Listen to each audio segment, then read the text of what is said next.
మారుతోంది మిత్రులారా. ప్రియుడితో కలిసి భర్త హత్య, చివరికి నమ్మిన వాడి చేతిలోనే ప్రియురాలి హతం.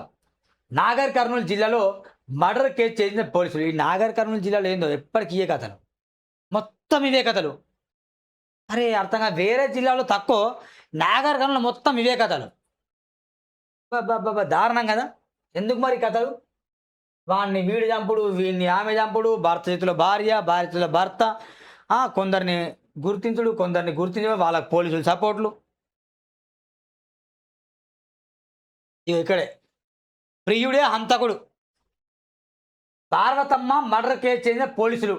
నాగర్ కర్నూలు జిల్లా బిజినపల్లి మండలం ఖానాపూర్లో ఈ నెల 26న హత్యకు గురైన పార్వతమ్మ కేసును పోలీసులు ఛేదించారు.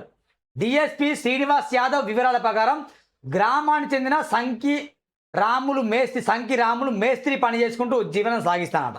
2012లో అదే గ్రామానికి చెందిన మోగుతల్ల పార్వతమ్మ 46 అనే మహిళతో అక్రమ సంబంధం ఏర్పడిందట. తమ బంధానికి భర్త అడ్డుగా ఉండని ప్రేమికులు ఇద్దరు కలిసి 2016లో అతన్ని చంపి జైలుకి వెళ్ళారట. ఎవరిని చంపినట? ఇద్దరు. ఎవరెవరట వాళ్ళు? మొగుల తల్ల పార్వతమ్మ 46 సంవత్సరాలు. అదేవిధంగా ఇక్కడ పేరుంది క్లియర్గా, సంకిరాములా, ఎస్ సంకిరాములు మేసి ఆమె అట.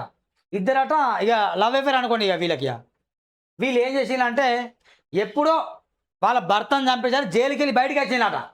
చూడండి మళ్ళీ చదువుతా. 2012లో అదే గ్రామానికి చెందిన మొగుతల్ల పార్వతమ్మ 46 సంవత్సరాలు అనే మహిళతో అక్రమ సంబంధం ఏర్పడింది. తమ బంధానికి భర్తగా అడ్డునని ప్రేమికులు ఇద్దరు కలిసి 2016లో అతన్ని చంపి జైలుకి వెళ్ళినట. అనంతరం బెయిల్పై వచ్చి మళ్ళీ సహజీవనం కొనసాగించారు. ఈ క్రమంలోనే రాములు ఉయ్యారవాడ గ్రామానికి చెందిన లక్ష్మితో మరో అక్రమ సంబంధం పెట్టుకున్నాడట. ఈమెతో అక్రమ సంబంధం పెట్టుకున్నాడు. ఇద్దరు కలిసి వాళ్ళ భర్తను చంపిండు. ఆ తర్వాత ఈమె ఇద్దరు జైలుకి వెళ్ళిండ్రు, మళ్ళీ బయటికి వచ్చిండ్రు బెయిల్ మీద. తర్వాత మళ్ళీ బోర్ కొట్టింది దానికి. ఈమె మళ్ళీ బోర్ కొట్టినట్టున్నది. బోర్ కొట్టిన తర్వాత ఈమెను వదిలేసి మరొకరితో మళ్ళీ అక్రమ సంబంధం పెట్టింది, మళ్ళీ ఈమెను చంపిండు. ఇంకా దీన్ని ఏమైనా చెప్పండి. 2016లో అతన్ని చంపి జైలుకి వెళ్ళారు. అనంతరం బెయిల్పై వచ్చి మళ్ళీ సహజీవనం కొనసాగించారు. ఈ క్రమంలోనే రాములు ఉయ్యారవాడ గ్రామం చెందిన లక్ష్మితో మరో అక్రమ సంబంధం పెట్టుకున్నాడు. విషయం తెలిసి పార్వతమ్మ నిలదీయడంతో ఇక నిలదీసిందట. ఈమె సంసారమా? ఈమె నిలదీసిందట. ఈమె తప్పులేదా మరి? ఎందుకు చేస్తున్నావు, నన్ను ఉంచుకున్నావు కదా, నాతో సహజీవనం చేస్తున్నావు కదా, ఆమె ఏంది అని ఈమె నిలదీసింది. ఆని కోపం రాదా? ఈమె ఏం తప్పు కదా? ఈమెనే ఇద్దరు కలిసి భర్తను చంపచ్చు. అప్పుడు భర్త నిలదీస్తే భర్తను చంపచ్చు వీళ్ళు ఇద్దరు కలిసి. రాములు ప్లస్ పార్వతమ్మ ఇద్దరు కలిసి భర్తను చంపచ్చు భర్త నిలదీస్తే. ఇప్పుడు ఈమె నిలదీసిందట. ఎవరిని? ఇతన్ని నిలదీస్తే ఈమెను కూడా చంపిండట. ఈ క్రమంలోనే రాములు ఉయ్యాల చెందిన లక్ష్మితో మరో అక్రమ సభ పెట్టుకున్నాడు.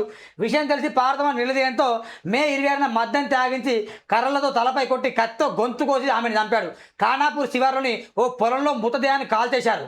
ఇద్దరు కలిసి కాల్చేసిందట. పొలం యజమాని ఫిర్యాదుతో నింట్లో రాములు లక్ష్మిని అరెస్ట్ చేసి రిమాండ్ తరలించారు. మళ్ళీ ఇద్దరు జైలుకి వెళ్ళారు. మళ్ళీ ఇద్దరు బయటికి వస్తారు, మళ్ళీ ఇంకోని చంపుతారు, మళ్ళీ పోతారు, మళ్ళీ చంపుతారు.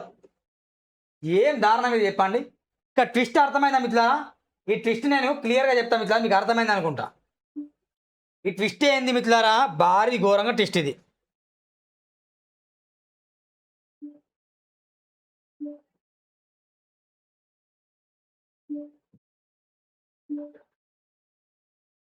ఇక ఈ భర్తను ఎవరు చంపిళ్ళు?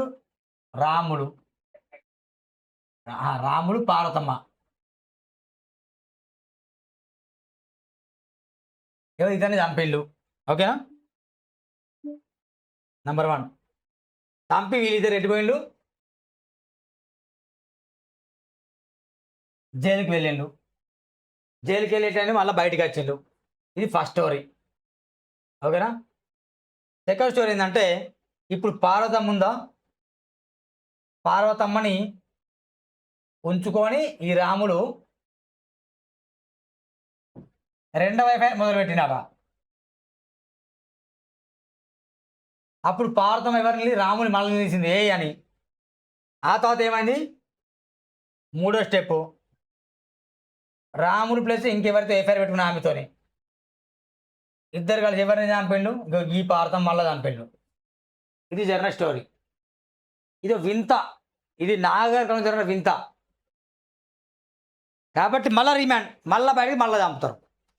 కారాగార శిక్ష విధించాలి లేదా ఉరి తీయాలి అంటున్నాను.